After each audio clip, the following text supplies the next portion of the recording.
Well, Obama's ironclad way of battling terrorists certainly sparked heated debate during his speech in Washington.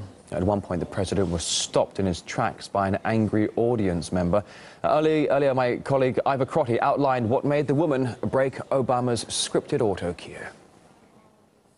Something that we haven't seen really before was that the presidential veneer, the Obama veneer was punctured somewhat by a heckler in the audience, and I think we can have a listen to and have a look at how Obama dealt with that.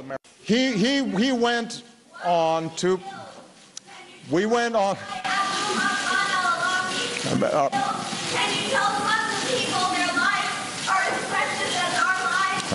Can you take the drones out of the hands of the CIA? Can you stop the signature strikes from killing people on the basis of suspicious activities? We're addressing that, ma'am. Apologize to the thousands of Muslims that you have killed. Will you compensate the innocent family victims? The heckler was Media Benjamin of Code Pink. The heckling itself and that it took place is a real indication of how angry people are.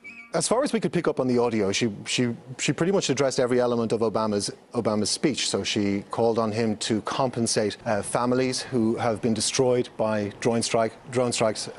She called on him to close Guantanamo Bay, called on him to release the prisoners who have been set for release for up to 10 years from the camp. But he dealt with it. He's a consummate performer, and he dealt with it very well, as any politician of his stature would. He's pointed to the fact that free speech allowed this lady to have her opinion, and he felt she went on a bit, and I think at that stage, after a minute or so, he'd certainly had enough. For me, the key takeaway is that the policy of unmanned drone strikes needs to be changed. Obama is definitely trying to move responsibility for drone strikes out of the shadow of the CIA and into the Department of Defense, and he's certainly trying to do something about Guantanamo.